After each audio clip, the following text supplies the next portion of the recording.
Batman Arkham City is one of my favorite games of all time, so naturally, I decided to ruin it. Today, I'm attempting to beat Batman Arkham City without walking or countering. That means no movement keys, no counter button, and only using them when the game physically forces me to. Now, before the comment section starts foaming at the mouth, I am allowing gliding and the grapnel gun because otherwise I'd spend 6 hours staring at a rooftop wondering how Batman's supposed to cross half the city. Excuse me, what's the actual... With that out the way, let's begin this completely unnecessary act of self-inflicted suffering. The game opens with Catwoman lux-maxing in a room full of goons before cracking open Two-Face's safe. Unfortunately for her, Two-Face catches her immediately. This leads us into Bruce Wayne getting arrested and dragged into Arkham City. After strange finishes, we immediately run into our first problem. The challenge technically starts here because Bruce must get out the chair. The game then forces a counter almost immediately afterwards, meaning that we're now speedrunning Disappointment as well as Arkham City. From there, we make our way through the prison sequence before finally entering Arkham City itself. After helping Jack Ryder and immediately getting done over the canister, Batman wakes up once again to another villain speech. After another forced counter and breaking out of cuffs, we finally reach our first real fight. Now, fighting without counters sounds awful, because it is. Somehow, though, we survived. Do this. Getting to the Batsuit wasn't too bad either, although I did have to tap the W for certain jumps. Once suited up, the real challenge could finally begin. The first thing on the agenda was saving Catwoman, which sounds simple enough. Getting off the roof afterwards was really not, because when you're not allowed to walk, even the most basic movement becomes a puzzle. And after several attempts involving crouching and whatever dark magic Batman uses to launch himself into the air, I managed to glide away and completely avoid the first fight. Eventually, I punched my way into the courthouse where the game introduced me to the first proper fight of the run. Now, normally Arkham combat feels smooth, fluid, and incredibly satisfying. Take away counters and all of a sudden it feels like trying to fight 6 men while wearing oven mints. See that? See him trying to lock onto me? See him? No! And every thug suddenly seemed a lot more confident than they had the right to be. After somehow surviving that, I rescued Catwoman from what felt like a first of many times before heading to the church to investigate the mysterious sniper shot. This led straight into our first Predator section. Now, thankfully, Predator encounters are a lot less painful when the enemies have the awareness of a microwave, which was unfortunate because doing something stupid was rapidly becoming my specialty. At the top of the church, we finally met Joker. After navigating across the city with all the grace of a shopping trolley missing 3 wheels, I eventually reached the steel mill. Inside, a woman was moments away from being turned into industrial mincemeat because despite all my attempts to make this challenge miserable, Batman still insists on being a hero. What the fuck? Ah! They're all close together. Oh, come on. Everyone's too close together. Ah! Ah! The following combat and Predator sections weren't actually too bad. I was actually starting to gain confidence with this challenge, which usually is a sign of something terrible is about to happen. Sure enough, Mr. Hammer shows up. Now, Mr. Hammer isn't exactly known for being difficult, but when you voluntarily remove half your combat options, suddenly a 7-foot clown built like a brick wall becomes a genuine concern. But somehow I scraped through. The Joker I spent all that time chasing wasn't even the real Joker, and Batman got scammed harder than Timo. And the game sends me right back to Catwoman. Playing as Catwoman during this challenge was somehow so much worse. Then came Poison Ivy's section. I genuinely considered my life choices during this part, and every minute passed convinced me more that this challenge should never have left the planning stage. No, it's one of the fucking buttons. I don't know the fucking button. Oh. No. No. Ah, sake, man. Come on. Come on. Taking damage from that. Thank you. And after what felt like an eternity, I finally escaped and discovered the real Joker was dying. Unfortunately, he decided to drag Batman down by infecting him with the Temu virus, which now infected and running out of options. I headed towards the only man capable of helping us, Mr. Freeze. A short Predator section later, and I arrived at the GCPD building for yet another stealth encounter. What the fuck? Fuck! Oh, God damn it. Oh my God, bro, this does my head in so bad. I'm literally fucking shooting the electric thing. Oh. No! Penguins, though, this room locked down tight. I need to find it. Oh, bro. There's no way. There's no way. There is no fucking way. What? How How is he shooting me with a 12-gauge shotgun from that far away? After being penetrated harder than a DP with Johnny Sins, I learned Penguin had what I needed, which meant it was time to head to the museum. Before reaching him, however, I had to destroy 3 communication jammers. Thankfully, these sections were surprisingly easy. A rare moment where the game wasn't actively trying to fold me into a pretzel. Naturally, the relief didn't last long, because immediately afterwards, Arkham City threw one of the biggest fights of the challenge at me. The fight started off surprisingly well. The first few waves went down without much trouble. Then the game decided that having hands wasn't enough, and every thug in Arkham City suddenly developed a personal vendetta against my health bar. By some miracle, I survived and continued towards the museum, which introduced me to one of the dumbest obstacles of the run: ice. What the fuck? Now, you may think crossing a frozen surface would be easy for Batman.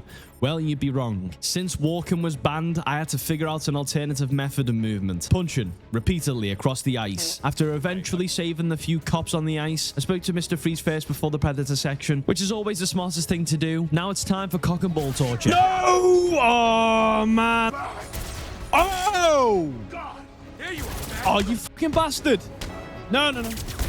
Oh, he turned on his night vision. That needs to be gentle. Cut the mask off his face. Fuck you, bitch. See ya. So after finally taking care of that Predator section, I grabbed the disruptor, and it was time to take Penguin down. And this is where the challenge hit a brick wall. Now, normally you disable Penguin's weapon and walk towards him. Perfectly reasonable mechanic. I spent ages trying different angles, different approaches, and increasingly desperate methods to avoid moving. Nothing worked. Every attempt ended the same way: close, but not close enough. Eventually, I accepted defeat. Trust me, nobody was more disappointed than I was. And with Penguin dealt with, it was finally time for our first major boss fight. Now, going into this, I expected a lot of pain. Surprisingly, it was actually manageable. The quick explosive gel carried me harder than I care to admit. The only real problem was health. Oh, shit. Ah, what am I doing? Don't punch him. Fuck. No! How's that not working away last time? No! Oh, my God. Yes. Yeah, baby. Eventually, Grundy collapsed and I moved on to the next fight, Penguin himself. And that's where another problem appeared. The camera automatically locks onto him, which sounds harmless until you realize your attacks start dragging Batman towards wherever the camera's facing, meaning movement became unavoidable once again. At this point, Arkham City was finding increasingly creative ways to tell me my rules were stupid. And after finally beating him, I reunited with Mr. Freeze. He explained that we needed a restorative element to complete the cure. Batman immediately suggested finding Ra's al Ghul. Soon afterwards, one of Ra's assassins appeared and immediately ran away, which triggered one of the most painful chase sequences in the game. She got away. No, she didn't. She's right there. She got away. She didn't get away. Normally you just follow her, but my movement restrictions turned the whole thing into a nightmare. And after several failed attempts, I discovered something beautiful. The assassin loops around parts of the route, meaning instead of following her perfectly, I could just simply cut ahead and wait. And after finally tracking her down, I acquired the line launcher and continued towards Wonder City. The journey itself wasn't too bad.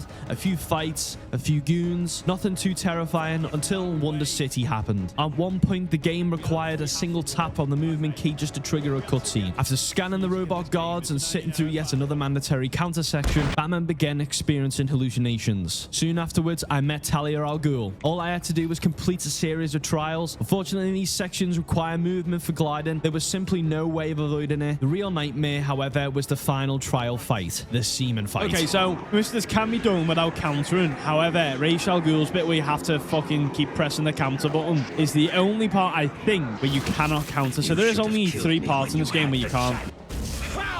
We actually have to counter in this bit because there's no way of actually like doing it. So I'm pretty sure you don't actually have to counter this bit. No, wrong fucking button, man. There were moments where I genuinely thought the run was finished, but after an unreasonable amount of suffering... No! Yes! Oh my God. No! I finally won. The blood sample was mine, and it was time to return to Freeze. Getting back to Freeze wasn't too bad. A couple of fights, a Predator section, and after bullying Quincy Sharp, I finally returned to Freeze. And then the game unleashed what I can only describe as 40 minutes of absolute concentrated suffering. Now, normally Mr. Freeze's boss fight is brilliant, one of the best boss fights in video game history. But during this challenge, it was psychological warfare. Literally, we are one hit away from dying. Yes, man. Okay. I'm gonna die. I'm dead. I'm sound. What the fuck?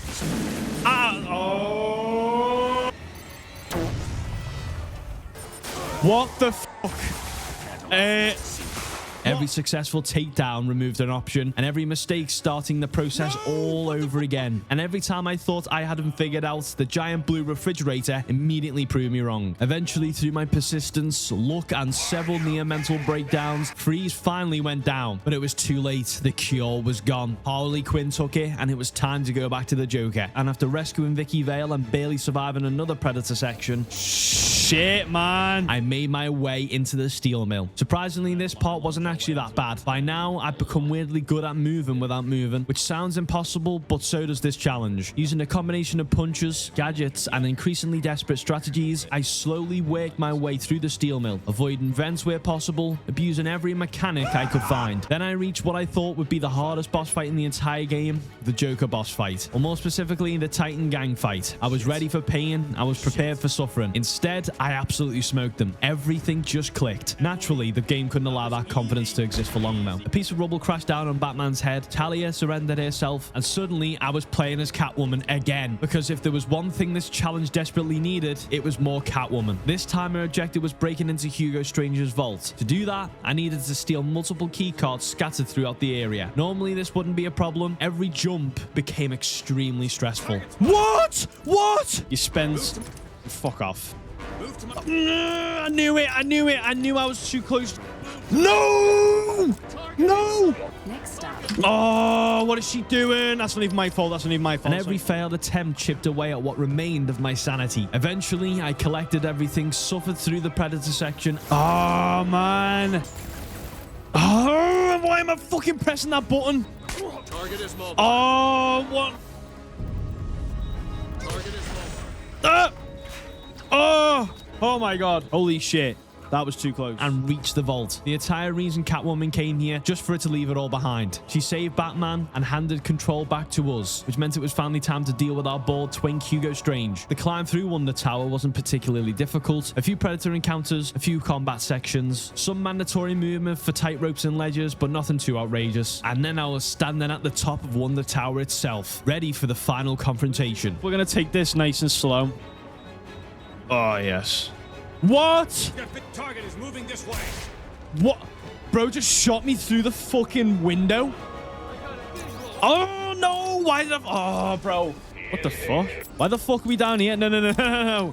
See, what the game's not going to do. This is fucking ridiculous, you After know? clearing it out and hacking into Strange's control room, Batman finally got his hands on Hugo. That was so quick. After sitting Hugo's ass down, he gets back up and does another monologue. Hugo gets slimed from the behind by Raish. He does his little monologue. Hugo commences Protocol 11, and after Wonder Tower explodes, Raish decides to kill himself and try and kill Batman with him, and we landed safely. The end was finally in sight. Unfortunately, Arkham City had one final opportunity to make me miserable. The snipers.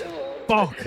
Eventually, I pushed through and entered the theater, the place where everything could finally come to an end. Talia killed Joker, which turns out it was the fake one, immediately got shot. Clayface reveals himself to be working with Joker the whole time, and it's time to fight him. Now, thankfully, Clayface wasn't near as awful as I expected. Don't get me wrong, I still died several times. The first phase wasn't too bad once I got into the rhythm. The real challenge was staying patient. A couple of mistakes later, and I finally reached phase 2. And honestly, it got a lot easier. Still, after a few close calls and one final death, everything finally came together. Yes, we're done. That's the end of the game, folks. And the challenge finally came to an end. Batman grabbed the cure and prepared to save Joker. The Joker decided to stab us, and we dropped the vial. Joker goes to Neverland, and the game is finished. Can you beat Arkham City without walking or countering? Technically, yes. Mostly. There were a handful of moments where the game forced movements or mandatory counters to progress. Outside of those sections, though, the challenge is completely possible. If you enjoyed watching me slowly destroy my sanity, leave a like and subscribe, and let me know what other terrible ideas I should turn into challenge runs. Hasta luego, my friends.